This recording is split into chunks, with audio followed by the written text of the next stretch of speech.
রাজা থাকবে তার রাজধানী থাকবে না? আল্লাহ বললেন আমার নবী হলো পৃথিবীর একছত্র রাজা, তাই আমার রাসূলুল্লাহর রাজধানী হলো মক্কা। জোরে বলুন সুবহানাল্লাহ। আর গোটা পৃথিবী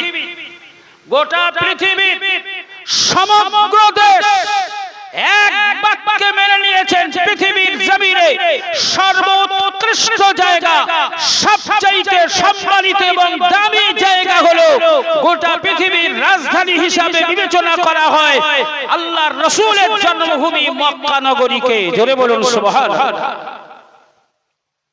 এই মক্কাকে আল্লাহ নিরাপত্তার শহর বানিয়েছেন শুধু আমার নবীর জন্মভূমি এই সুবাদে। মক্কাকে আল্লাহ আমানের শহর বানিয়েছেন কারণ ওটা আল্লাহর বন্ধুর জন্মস্থান, তাই ওটাকে কুলসিত করতে আল্লাহ কখনোই দেবে না। পৃথিবীর ইতিহাস বলছে বহু জালেম বাদশা মক্কার উপরে আক্রমণ করার চেষ্টা করেছে, বহু জালেম এই মক্কাকে তছনছ করে দেওয়ার চিন্তা ভাবনা করেছে, মক্কাকে পৃথিবীর মানচিত্র থেকে মুছে ফেলার পরিকল্পনা করেছে। কিন্তু আমার আল্লাহ মক্কাকে তছনছ করে দেওয়া তো দূরের কথা, মক্কা উপত্যকায় ওদেরকে আটকে দিয়েছে, মক্কার জমিনে পা রাখার সুযোগ আল্লাহ ওদের দেয়নি। জোরে বলুন সুবহানাল্লাহ। জোরে বলা যাবে না? তাই ফিরে আসুন যেখানে আলোচনায় ছিলাম। মক্কা বিজয় হলো বিনা রক্তপাত, কোনো যুদ্ধ হলো না, কোনো লড়াই হলো না, শুধু নবীর কৌশলের কাছে মক্কাবাসীরা হার মেনে মক্কা ছেড়ে পালালো। জোরে বলুন সুবহানাল্লাহ। কিছু মানুষ বন্দী হলো, তারা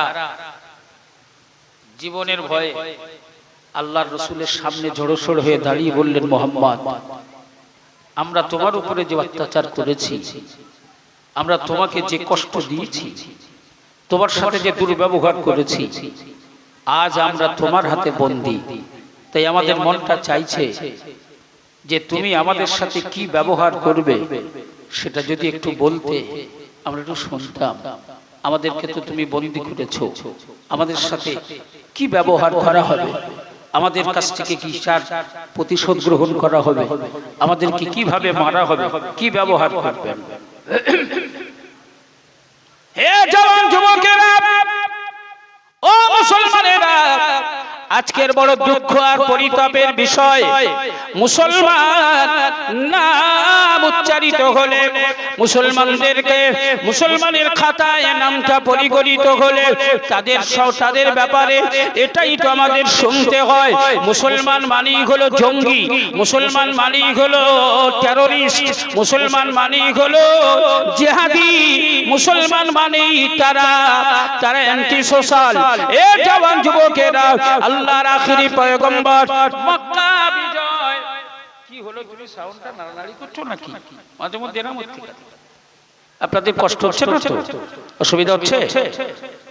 হে সোনার মালিক, ও মুরালির শাহ চৌমাথার জওয়ান যুবকেরা, মক্কার যে সমস্ত ইহুদি নাসারা, কাফির বেদিন বেঈমানেরা মুসলমানদের হাতে বন্দী হয়েছিল, আল্লাহর নবীর কাছে যখন ওরা জানতে চাইল, মুহাম্মদ, আমরা তোমায় মক্কা থেকে বিতাড়িত করেছি, আমরা তোমায় মক্কা থাকাকালীন পাথর বর্ষণ করেছি, পাথর মেরে মেরে তোমার শরীরটাকে ক্ষতবিক্ষত করে দিয়েছি, আজকে তোমার হাতে আমরা বন্দী অবস্থায়, আমাদের সাথে কি মুআমেলা করা হবে, আমাদের সাথে কি ব্যবহার করা হবে, আমাদেরকে একটু বলা হোক।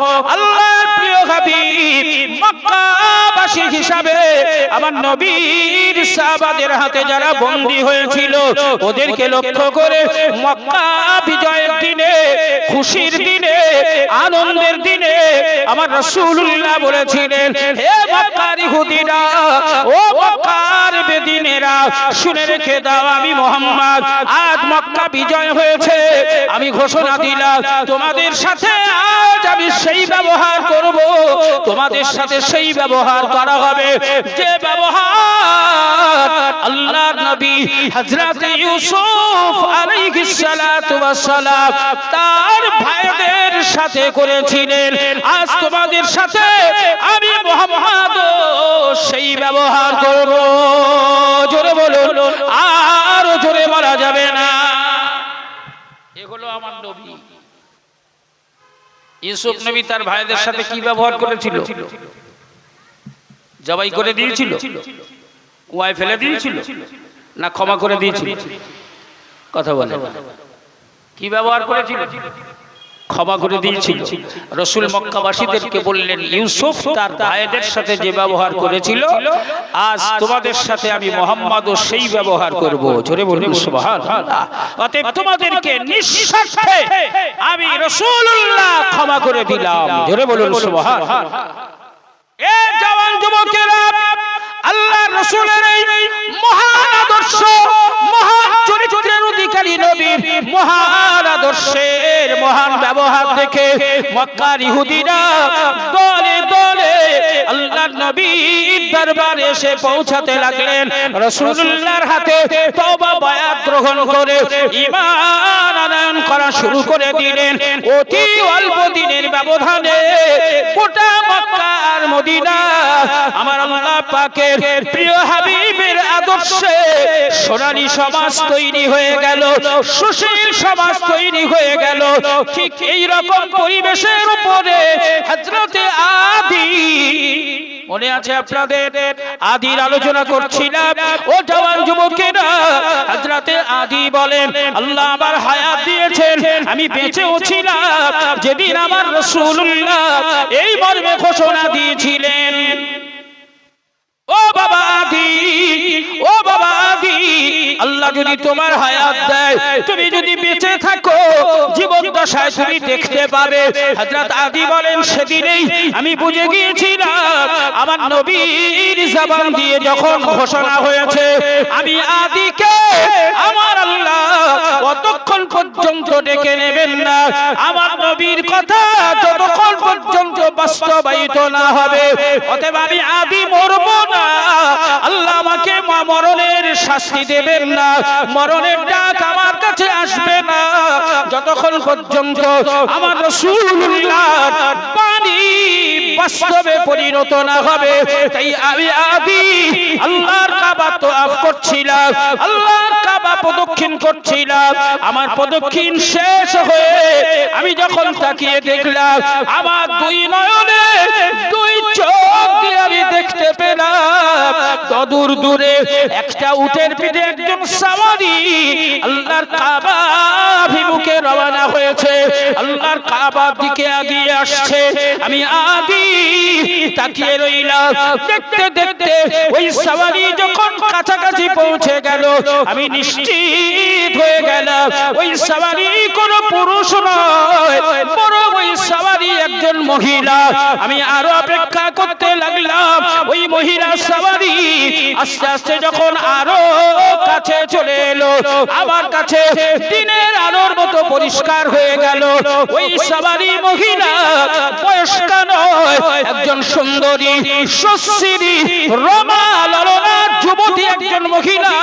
এবং আরো কাছে আসতেই আরো ক্লিয়ার হয়ে গেল ওই মহিলার শরীরে প্রচুর টাকা, লক্ষ লক্ষ টাকার অলংকার গহনা পরিধান করা।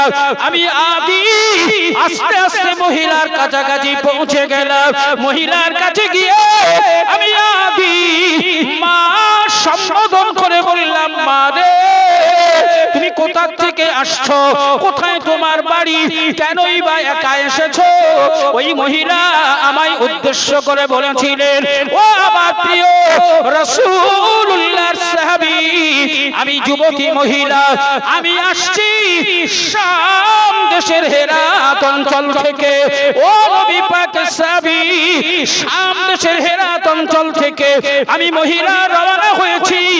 আমি নিয়ত করেছি আল্লাহর কাবা তওয়াফ করে আবার আমি বাড়ির পথে রওনা হব। হযরতে আদি বলেন, আমি ওই মহিলাকে জিজ্ঞাসা করলাম, মা রে, শাম দেশের হেরাত অঞ্চল থেকে তুমি একা মহিলা, সুশ্রী যুবতী, প্রচুর অলংকার তোমার পরনে, ও মা মহিলা, শাম দেশ থেকে হেরাত এলাকা থেকে আল্লাহর কাবা পর্যন্ত এসেছো, আল্লাহর কাবা থেকে আবার বাড়ির পথে রওনা হবে, রাস্তায় কি তোমার নিরাপত্তার অভাব হবে না? রাস্তায় কি কোনো অসুবিধা হবে না? ওই মহিলা আমি আদিকে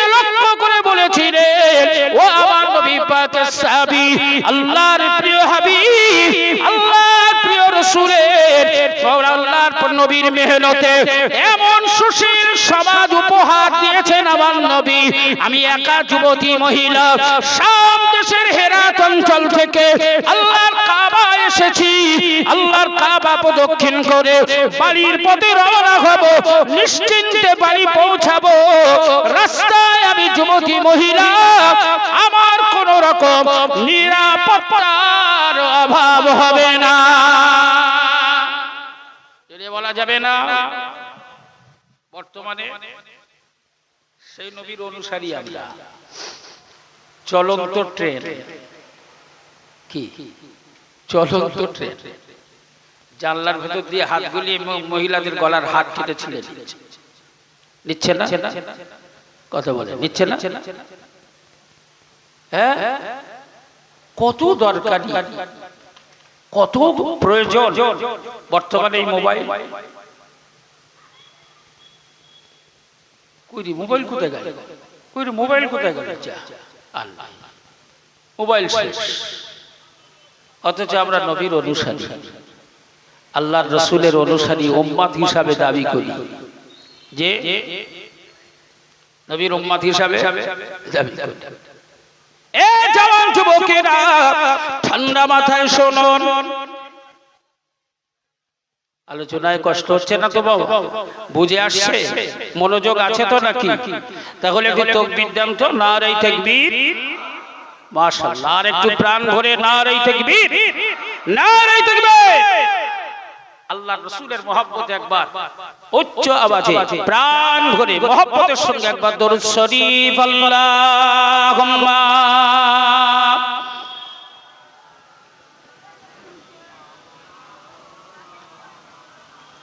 ওয়া আলা আলি সাইয়্যিদিনা।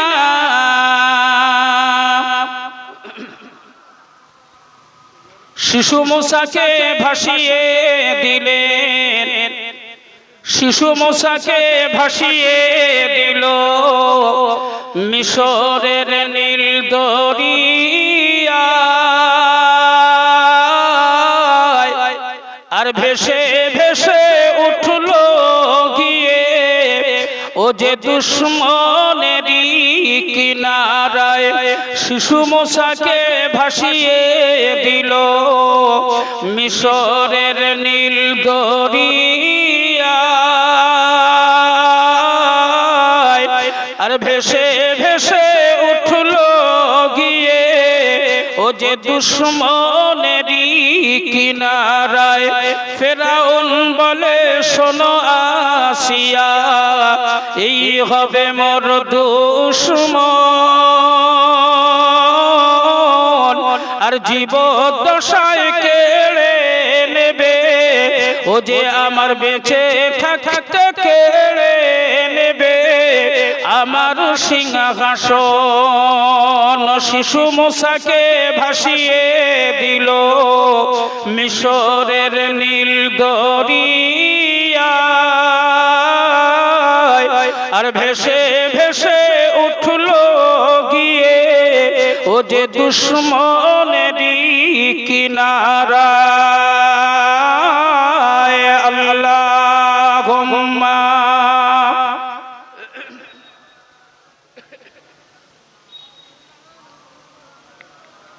সবাই সুরে সুর মেলা। ওয়া আলা আলি সাইয়্যিদিনা।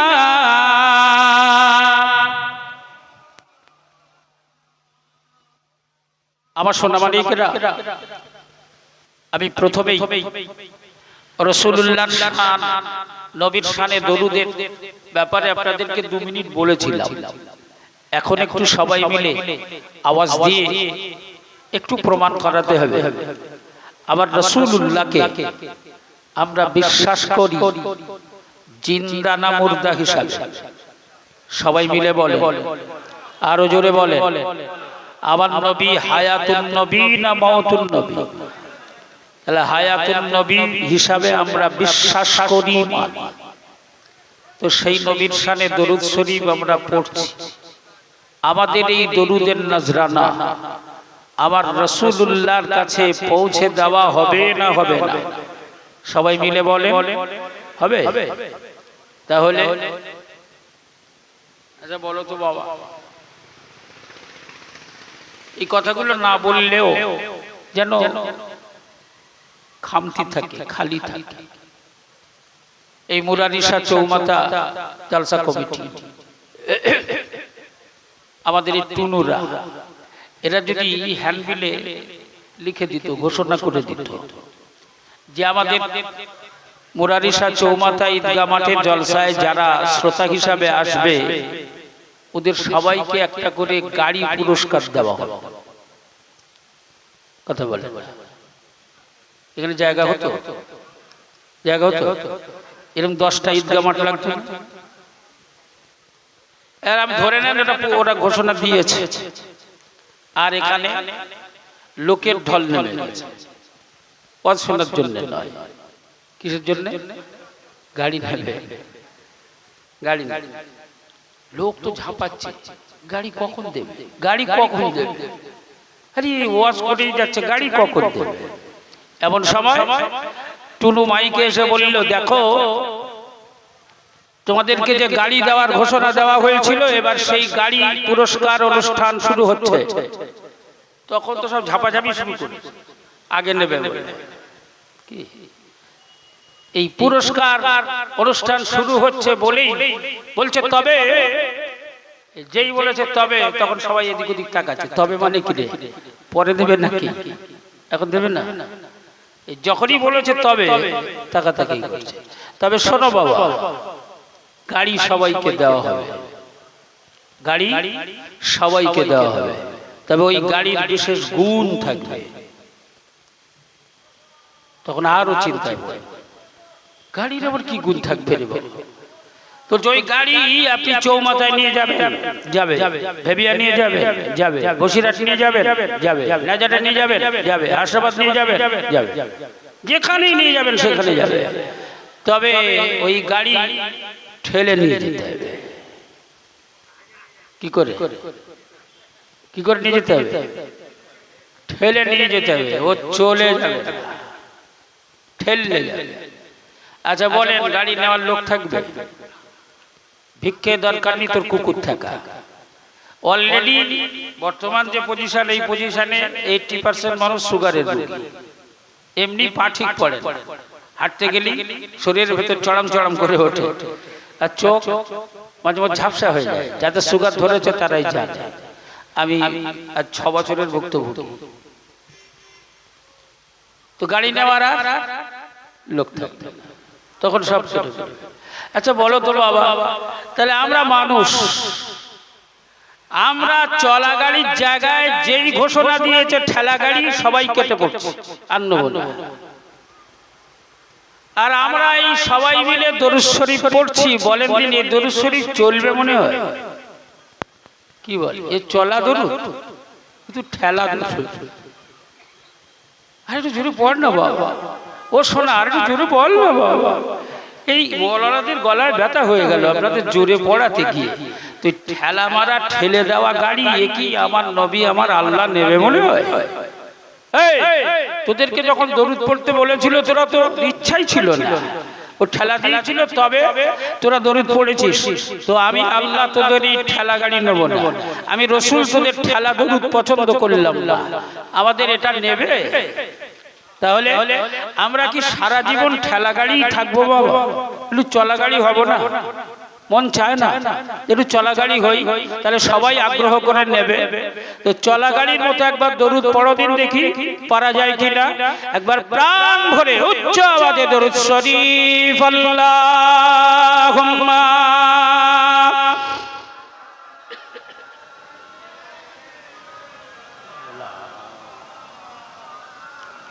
ওয়া আলা আলি সাইয়্যিদিনা।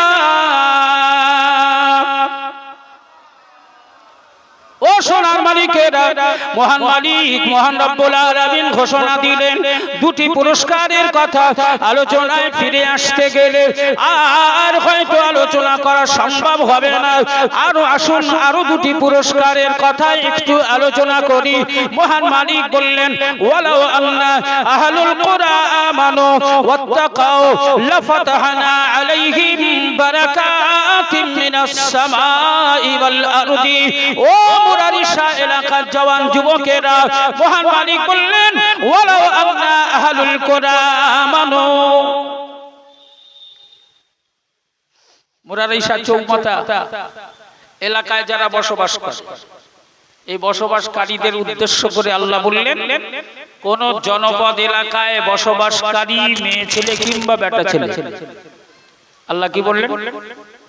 মেয়ে ছেলে কিংবা বেটা ছেলে, পুরুষ কিংবা নারী, কেউ যদি রব হিসাবে, মালিক হিসাবে, স্রষ্টা হিসাবে আমাকে যদি রব হিসাবে মেনে নেয়, আল্লাহ কি বললেন? আমাকে যদি রব হিসাবে মেনে নেয়, বিশ্বাস করে, আর এই বিশ্বাস করে আমার উপরে আমানু যদি ঈমান আনয়ন করে, আল্লাহ বললেন কাজ দুটো। একটা কাজ হলো আমার উপরে ঈমান আনয়ন করা। ওয়ালাউ আন্না আহলুল কুরা আমানু, মহান মালিক বললেন শোনো, পৃথিবীর কোন মানব, কোন মানবী, জনপদ এলাকায় বসবাসকারী কোন পুরুষ কিংবা কোন মহিলা, সে যদি রব হিসাবে আমাকে মেনে নেয়, মালিক হিসাবে আমাকে গ্রহণ করে, রব হিসাবে আমার উপরে বিশ্বাস স্থাপন করে ঈমান আনয়ন করে, ওয়াত্তাকাও। আর 2 নম্বরে মহান মালিক বললেন দুটো দায়িত্ব, দুটো কাজ।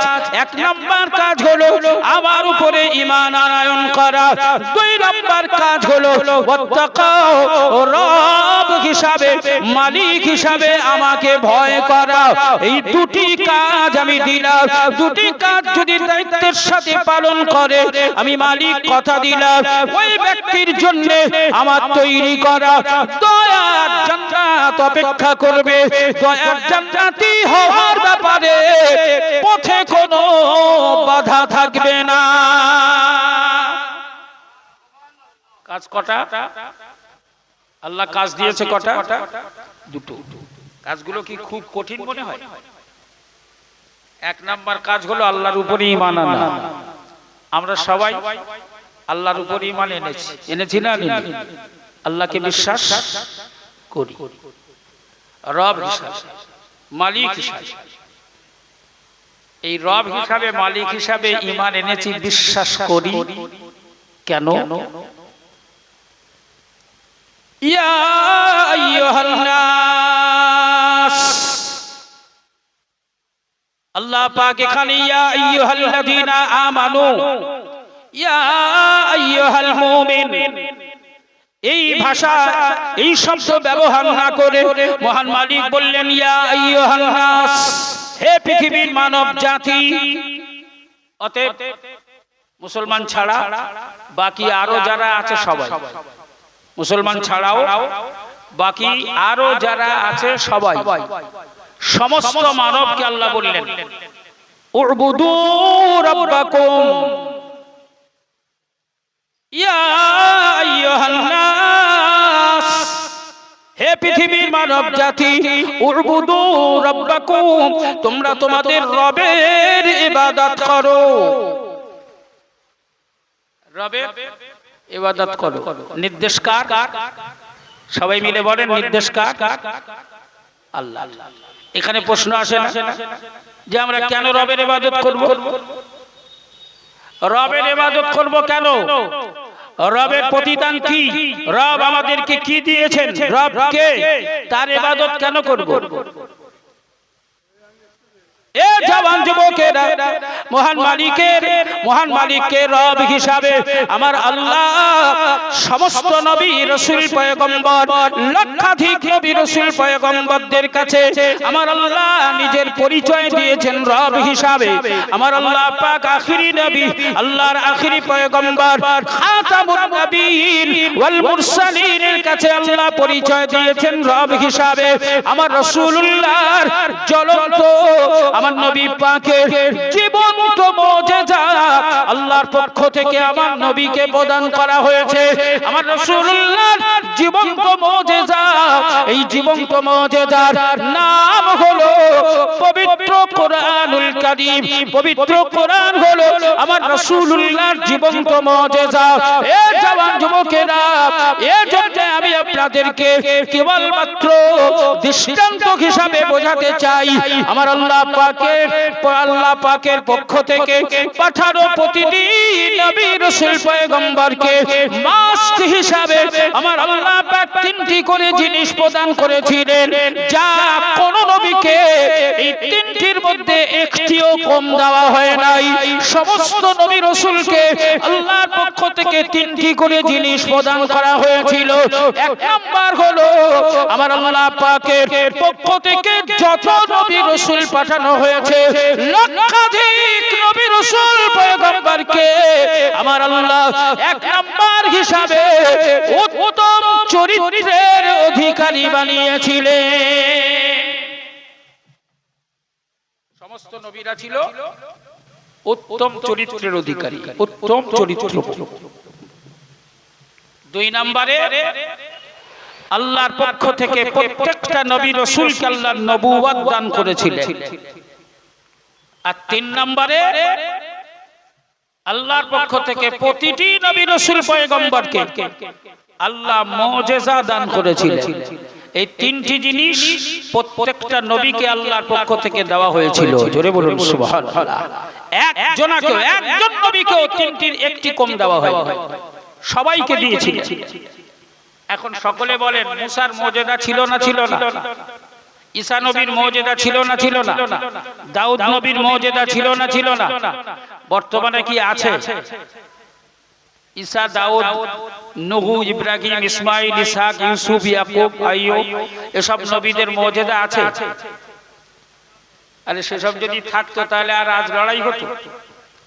ইহুদিদের কাছে মুসা নবীর লাঠি যদি থাকতো, মুসার লাঠি মানে কি?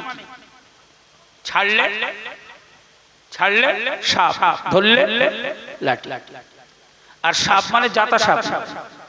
বিরোধী পক্ষকে নাস্তানাবুদ করে দেওয়া, মাকুল বানিয়ে দেওয়ার উপযুক্ত ওই এক সাপই ছিল যথেষ্ট। অতএব হামাস বাহিনীর সাথে লেবানন গোষ্ঠীর সাথে আর এই হুতি বাহিনীর সাথে যুদ্ধ করার ওদের দরকার হতো না যদি মুসা নবীর লাঠি ওদের কাছে থাকতো। তাহলে সব নবীরা এসেছিলেন, মুজিজাও তাদের ছিল। নবীরাও বিদায় নিয়েছেন, সাথে সাথে মুজিজা বিদায় নিয়েছেন। আমার নবী আমাদের কাছ থেকে পর্দা নিয়েছেন, কিন্তু নবীর মুজিজা আছে না নাই? জোরে বলেন, আছে না নাই? তাই রাসূলুল্লাহর জীবন্ত মুজিজার নাম হলো পবিত্র কোরআন। এই পবিত্র কোরআন পড়ে, পবিত্র কোরআন শুনে, পবিত্র কোরআন দেখে, পবিত্র কোরআনের সংস্পর্শে এসে এই পৃথিবীতে প্রতিদিন হাজার হাজার হাজার হাজার বেঈমান বেদিন নদীর স্রোতের মতো ঈমানের কলেমা পড়ে মুসলমান হচ্ছে। জোরে বলুন সুবহানাল্লাহ। জোরে বলা যাবে না? এ হলো আমার রাসূলুল্লাহর জীবন্ত মুজিজা। হে জওয়ান যুবকেরা, সেই পবিত্র কোরআনে মহান মালিক বললেন, দুটো কাজ দিলাম, দুটো দায়িত্ব দিলাম। একটা হলো আমার উপরে ঈমান আনা। অলরেডি আমরা সেই কাজটা সমাধা করেছি, আল্লাহর উপরে ঈমান আমরা নিয়ে এসেছি। বাকি আছে দুই নাম্বার কাজটা। নাম্বার কাজটা কি বলেছি মনে আছে? দুই নাম্বার কাজ কি গো? ওয়াত্তাকাও, আল্লাহর ভয় অন্তরে পোষণ করা। আল্লাহর ভয় অন্তরে পোষণ করা, এটা হলো দুই নাম্বার কাজ। এখন সবাই মিলে বলেন, আমরা মুজাদ্দিদুজ্জামান দাদা হুজুর কেবলার অনুসারী, আল্লামা হুজুরের অনুসারী। আমরা সবাই বুকে হাত দিয়ে বলি, ঈমান যেমন এনেছি আল্লাহকেও তো আমরা ভয় করি, করি না করি না? কথা বলে, আল্লাহকে ভয় করি না করি না? কই একটু হাত তোলো, দেখাও দিন দেখি কারা কারা আল্লাহকে ভয় করো। মাশাআল্লাহ মাশাআল্লাহ, তাহলে তো আর আমার ওয়াজ করার দরকার নেই। আর ওয়াজের প্রয়োজন আছে? আর ওয়াজের প্রয়োজন নেই। কেন? আল্লাহ বলেছে আমার উপরে যারা ঈমান আনবে আর আমাকে যারা ভয় করবে ওদের জান্নাতি হওয়ার ব্যাপারে কোনো বাধা থাকবে না। ওরা নিঃসন্দেহে আমি আল্লাহ তৈরি করা জান্নাতের অধিবাসী হবে। জোরে বলুন সুবহানাল্লাহ। তাহলে আমরা দুটো কাজ সব করে ফেলেছি, মানে আর ওয়াজের দরকার নেই, কারণ জান্নাত তো আমাদের রেজিস্ট্রি হয়ে গেছে। জান্নাত পেয়ে গেছি। আচ্ছা বলো তো বাবা, যে সমস্ত ফেরেশতারা আমরা আল্লাহকে ভয় করি বলে হাত তুললাম, কার কার পকেটে বিড়ি আছে একটু হাত তোলো দিন দেখি। কথা বলে এই কে কে মিথ্যা কথা বলো, জীবনে একবারও মিথ্যা কথা বলোনি, একটু হাত তোলো দিন দেখি। পরের জিনিসে জীবনেও হাত দাওনি, কোন মানুষের উপরে অত্যাচার করোনি, চুরি করোনি, ডাকাতি করোনি, জেনা ব্যভিচার করোনি, সুদ খাওনি, ঘুষ খাওনি, বেনামাজি নয়, নামাজ 5 ওয়াক্ত পড়ো। এই সব কাজ আমাদের আছে। যারা আল্লাহকে ভয় করে ওরা সুদ খেতে পারে? কত বলে? যার অন্তরে আল্লাহর ভয় আছে ও ঘুষ খেতে পারে? যার অন্তরে আল্লাহর ভয় আছে ও পরের জমি ফাঁকি দিতে পারে? যার অন্তরে আল্লাহর ভয় আছে ও দিনে দুপুরে মিথ্যা কথা বলতে পারে? যার অন্তরে আল্লাহর ভয় আছে আজানের আওয়াজ কানে পৌঁছালে ও বাড়ি বসে থাকতে পারে? তাহলে মুখে তো বললাম সবাই আল্লাহকে ভয় করি, কিন্তু বাস্তবটা তো আলাদা। বাস্তব কি? বাস্তব তাহলে আমাদের অভাব 2 নাম্বার কাজটা, অভাব 2 নাম্বার কাজটা, এটাই প্রতিষ্ঠিত করতে পারলে যার অন্তরে আল্লাহর ভয় আছে ও কখনো এক চুল পরিমাণ অন্যায় কাজ করতে পারে না। কারণ পৃথিবীর সব চোখ ফাঁকি দেওয়া যায়, আমার আল্লাহর চোখ ফাঁকি দেওয়া যায় না। যায় আল্লাহর নজর এড়াতে পারা যাবে? আমি এক চুল পরিমাণ অপরাধ করলে পৃথিবীর কেউ দেখতে না পেলেও আমার আল্লাহ দেখতে পাবে না? পাবে না? যার অন্তরে আল্লাহর ভয় আছে ও কখনো পাপের কাজ করতে পারে না, ও কখনো গুনার কাজ করতে পারে না। আর যার দ্বারা গুনার কাজ হয় না ও জান্নাতি না জাহান্নামী? যার দ্বারা গুনার কাজ হয় না ও জান্নাতি না জাহান্নামী? তাহলে আল্লাহ বলেছেন এই দুটো কাজ যারা করবে ওদের জন্য জান্নাত রেজিস্ট্রি। জোরে বলুন সুবহানাল্লাহ। জোরে বলা যাবে না? আর একটু জোরে হয় না? হে জওয়ান যুবকেরা, মহান মালিক বললেন এই দুটো কাজ যারা করবে জান্নাত তো তাদের রেজিস্ট্রি। আর এই দুটো কাজ করার পরিবর্তে আমি মালিক আমিও তাদের জন্য দুটো কাজ করে দেব। আমার পক্ষ থেকে তাদের জন্য দুটো কাজ করে দেওয়া হবে। মহান মালিক কি কি দুটো কাজ করবেন?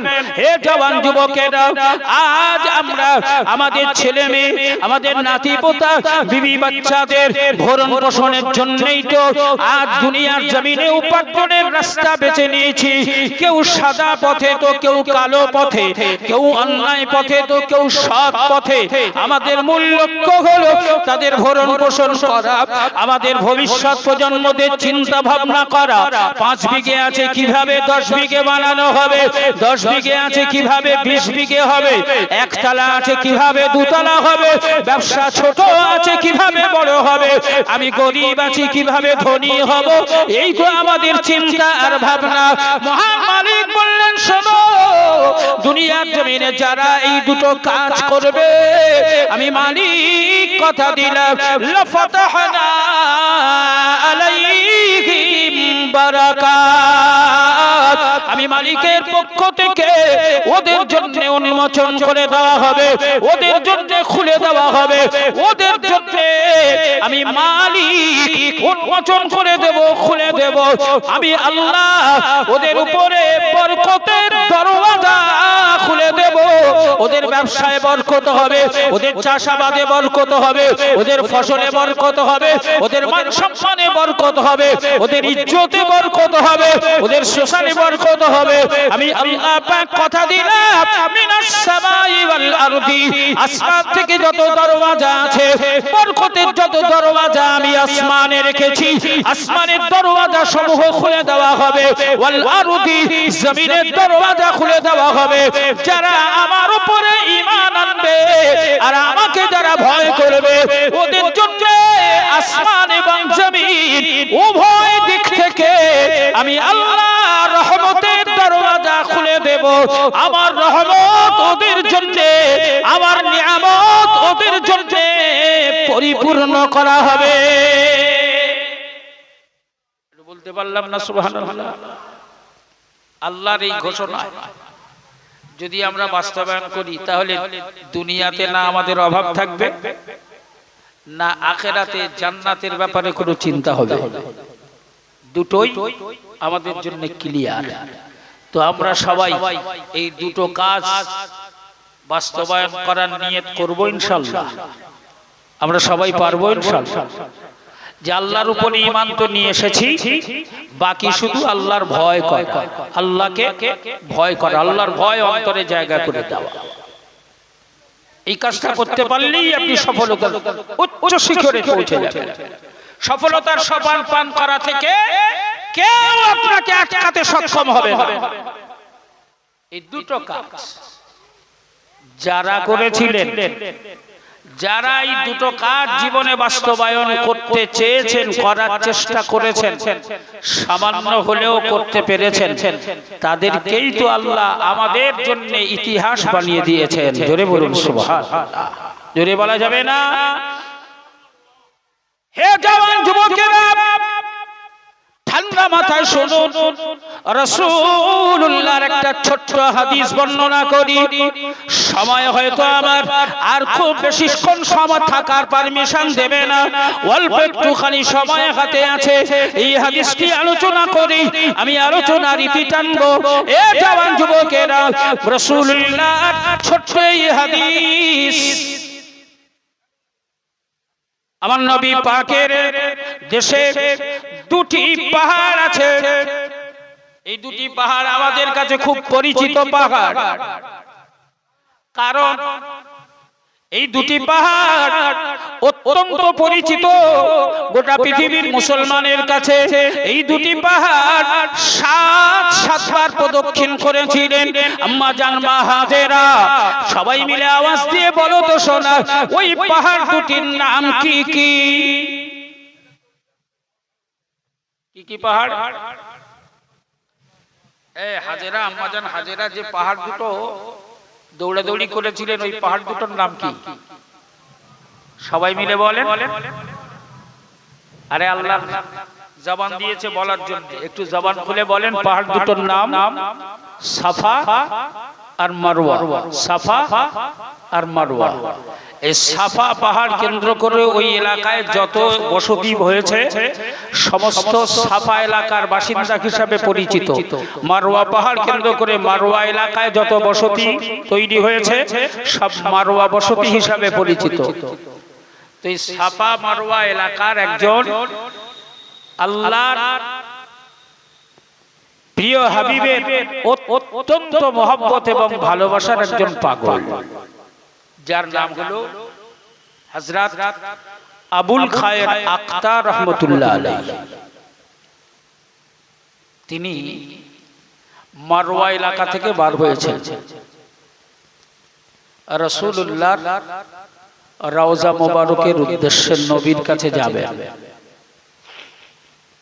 মক্কা এবং মদিনায় রাসূলুল্লাহর রওজায় আর আল্লাহর ঘর কাবায় যাবার সৌভাগ্য সবার হয় না।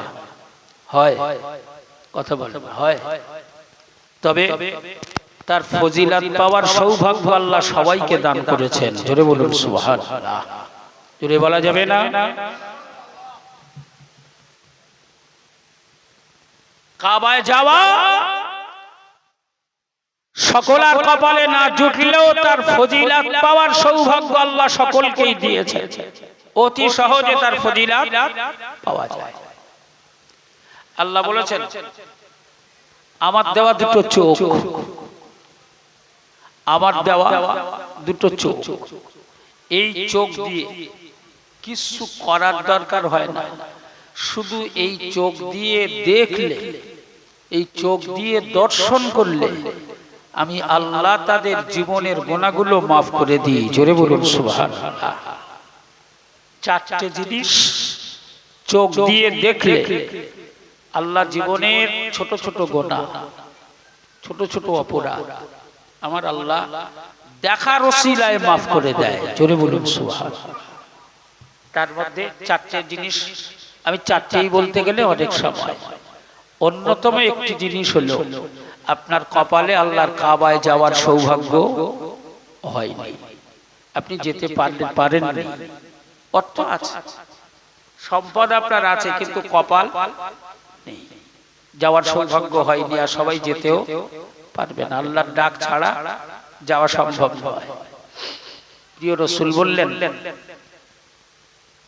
আল্লাহর কাবার দরবারে যারা হাজিরা দেবে, আল্লাহর কাবার চত্বরে যারা পা রাখবে, হাজি হাজিনদের দিকে লক্ষ্য করে রাসূল বললেন আল্লাহর কাবার এরিয়ায় পা রাখার সাথে সাথে আল্লাহর পক্ষ থেকে তার জীবনের সমস্ত গুনাহ আল্লাহ মাফ করে দেবে। জোরে বলুন সুবহানাল্লাহ।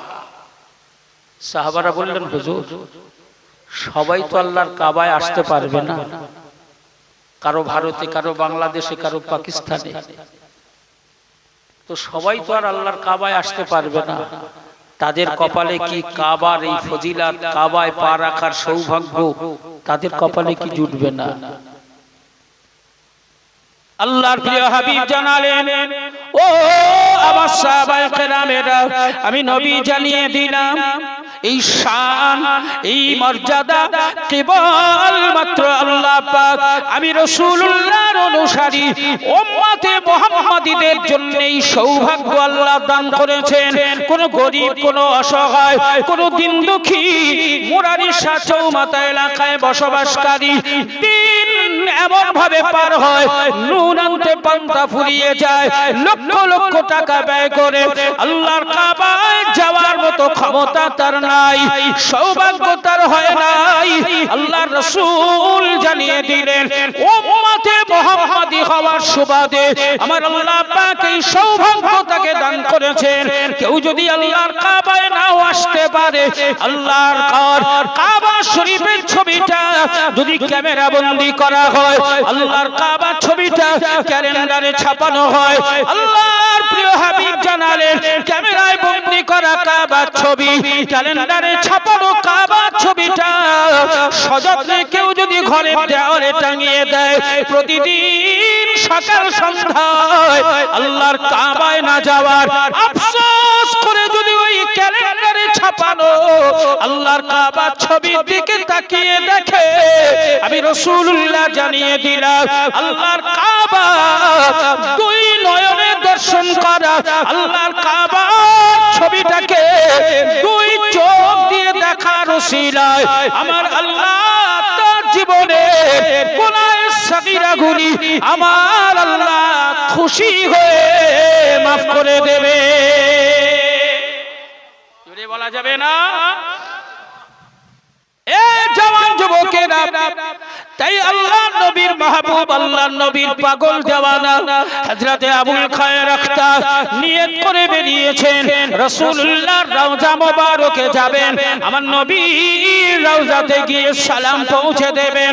হযরতে আবুল খায়ের আখতা ঘর থেকে যখন বার হয়েছেন, কাছে একটিও পয়সা নাই,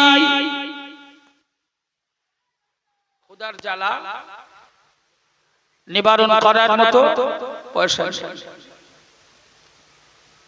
একদিন, দুদিন, 3 দিন, একটা 3 দিন 3 রাত চলেছেন, কারণ মক্কা থেকে মদিনা 400-450 কিলোমিটার রাস্তা।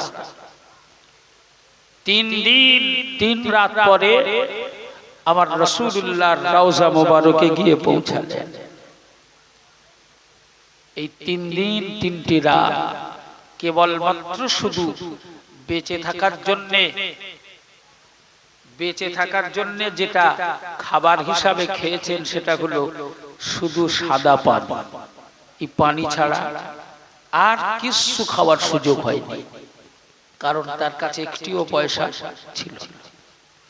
3 দিন পানির উপরে নির্ভর করে রাসূলুল্লাহর রওজা মোবারকে পৌঁছালেন। রমজান মাস, ভোরবেলায় ঘুম ভেঙেছে, উঠে ঘড়ির দিকে তাকিয়ে দেখছে আর 2-3 মিনিট সময়। 2-3 মিনিট সময় মানে কোন রকম মুখটা ধুয়ে 1 গ্লাস পানিটা খাওয়া যাবে। বলো তো এরকম সিচুয়েশন, এরকম পজিশন, পানি খেয়ে আমরা রোজা কে কদিন রেখেছি? পরের দিন দিনের বেলা খাচ্ছে, আরে তুই রোজা রাখিস, আরে ভোরবেলা উঠতে পারি, ভোরবেলা উঠতে পারি, খেয়ে বেড়াচ্ছে। আবার এক শ্রেণীর বদমায়েশ উপহাস করে। রমজান মাসে আমরা বারাবার দেখে এসেছি, আর কটা দিন, এই তো আর কটা দিন রমজান, 16ই ফাল্গুন তারাবি শুরু, 16ই ফাল্গুন তারাবি শুরু, আর এখন পৌষ মাসের আজ 12। অতএব সব শুদ্ধ মিলিয়ে আর 2 মাস, সব শুদ্ধ মিলিয়ে 2 মাস, 2 মাস 4 দিন। তারপরেই বরকতপূর্ণ মাস পবিত্র রমজান। এই রমজান মাসে অনেকেই উপহাস করে, খাবার ঘরে খাবারের অভাব, হ্যাঁ আমার ঘরের খাবার কত কুকুর বিড়ালে খেয়ে পাচ্ছে না, আর আমরা শুকোবো কেন? হ্যাঁ কিসের কষ্ট রোজা রাখা? হে জওয়ান যুবকেরা, হযরত আবুল খায়ের আখতাব 3 দিন 3 রাত শুধু জীবন নির্ধারণ করার জন্য, জীবনটাকে বাঁচিয়ে রাখার জন্য সাদা পানি পান করেছেন। 3 দিন 3 রাত পরে আল্লাহর প্রিয় হাবিবের রওজা মোবারকে রাসূলুল্লাহর আশিক দিয়ে পৌঁছেছেন। আমার নবীর রওজা মোবারকে হযরত আবুল খায়ের আখতাব গিয়ে রাসূলুল্লাহকে লক্ষ্য করে সালাম দিলেন, নবীর রওজাকে লক্ষ্য করে সালাম দিলেন। আসসালাতু আসসালামু আলাইকা ইয়া রাসূলুল্লাহ, আসসালাতু আসসালামু আলাইকা ইয়া হাবিবাল্লাহ। আমি আবুল খায়ের আখতাব আজ 3 দিন 3টি রাত হয়ে গেল পানি ছাড়া কিছু পান করার সুযোগ পাই নাই। ওগো আল্লাহর প্রিয় হাবিব, ওগো আল্লাহর প্রিয় দোস্ত, ওগো আল্লাহর জিন্দা নবী, ওগো আল্লাহর প্রিয় বন্ধু, আমি আবুল খায়ের আখতাব শুধু পানি পান করে আছি। এমনি করে করে রাসূলুল্লাহর রওজা মোবারকে দাঁড়িয়ে আমার নবীর দরবারে সালাম দিয়ে বলেছিলেন, ইয়া রাসূলুল্লাহ, ইয়া হাবিবাল্লাহ, আল্লাহর পক্ষ থেকে আমার জীবনটাকে বাঁচানোর জন্য কি কোনো হালাল রিজিকের ব্যবস্থা হবে না? আমি কি কোনো কিছু খাবার পাবো না? আমার জীবনটা যে ওষ্ঠাগত, আর পাচ্ছি না, খোদার জ্বালায় আমি যে কাতর হয়ে পড়েছি, আর চলাফেরা করতে পারি না। রাসূলুল্লাহর রওজা মোবারকে আমার নবী পাকের রওজাতে সালাম দিয়ে আবুল খায়ের আখতাব দোয়া চাইতে লাগলেন। ঠিক সেই সময় ও জওয়ান যুবকেরা, হাদিস সাক্ষী হযরত আবুল খায়ের আখতাব দোয়া চাওয়ার পরে রাসূলুল্লাহর রওজা মোবারকের পাশেই ঘুমিয়ে পড়েছেন। এমনি সময় ঘুমের মাধ্যমে স্বপ্ন দেখতে লেগেছেন রাসূলুল্লাহর জামাতা শেরে খোদা সাইয়্যিদিনা ইমাম হাসান ইমাম হুসাইনের আব্বা জান শেরে খোদা আলী কাররামাল্লাহু ওয়াজহাহু এসে আবুল খায়ের আখতাবকে লক্ষ্য করে ডাক দিলেন, ও আবুল খায়ের আখতাব, উঠে পড়ো, উঠে পড়ো। ও আবুল খায়ের আখতাব, তুমি ক্ষুধার্ত, আল্লাহর নবীর রওজা মোবারকে এসে তোমার ক্ষুধার ব্যাপারে বলেছো। ও বাবা আবুল খায়ের আখতাব, আমি আলী তোমায় ডাকছি, ওঠো। আমার রাসূলুল্লাহ তোমাকে মেহমানদারি করানোর জন্য আমার নবী রওনা হয়েছেন। হযরত আবুল খায়ের একটা বলেন, আমি স্বপ্নের মাধ্যমে দেখতে লাগলাম আলী আমায় এই সংবাদ দিচ্ছেন। এমনি সময় আমি স্বপ্নের মাধ্যমে দেখতে পেলাম আমার রাসূলুল্লাহ দুই পাশে দুই সাহাবী, হযরত আবু বকর হযরত উমরকে সঙ্গে নিয়ে আমার রাসূল আমার কাছে এসে পৌঁছালেন। আমি আবুল খায়ের আখতাকে লক্ষ্য করে আমার নবী বললেন, বাবা আবুল খায়ের আখতা, খোদায় বড় কষ্ট পাচ্ছ বাবা, খোদার যন্ত্রণা। ও বাবা আবুল খায়ের আখতা, এই নাও বাবা, আমি রাসূলুল্লাহ তোমার জন্য রুটি নিয়ে এসেছি, রুটি পান করো, রুটি খাও, রুটি খেয়ে খোদার জ্বালা মিটিয়ে নাও। এ জওয়ান যুবকেরা, হযরত আবুল খায়ের আখতা বলেন, আল্লাহর নবীর নূর আমি হাত দিয়ে আমি আবুল খায়ের আখতা স্বপ্নের মাধ্যমে আমার হাতে রুটিটি তুলে দিলেন। আমি খোদার জ্বালায় রাসূলুল্লাহ দেওয়া রুটিটা আমি খেতে শুরু করে দিলাম। ওই রুটিটা অর্ধেকটা খাওয়া হয়েছে। এমনি সময় আমি আবুল খায়ের আমার ঘুম ভেঙে গেল। আমি ঘুম যখন ভেঙে গেল, ঘুম থেকে উঠে দেখি আল্লাহর নবী, আল্লাহর আখিরি পয়গম্বরের দেওয়া সেই রুটি, যেটা আমি অর্ধেকটা খেয়েছিলাম, বাকি অর্ধেকটা রুটি আমি আবুল খায়ের আখতা আমার হাতেই ধরা আছে। জোরে বলা যাবে না? আমরা সেই নবীর অনুসারী, সেই রাসূলের উম্মত। আল্লাহ আমাদেরকে সৌভাগ্য দান করেছেন আখিরি নবীর উম্মত হওয়ার। আমরাই হলাম আল্লাহর ভালো বান্দা আর নবীর ভালো উম্মত। এই আমাদের কাছ থেকে সর্বসময় ভালো আদর্শ আর ভালো ব্যবহার এটা অত্যন্ত দরকার। সময় অলরেডি পার করে ফেলেছি। দেখতে দেখতে গল্পের ছলে 2 ঘন্টা অতিবাহিত হয়ে গেল। যে তাই আলোচনার সমাপ্তি টানব। আমার পরে বলি,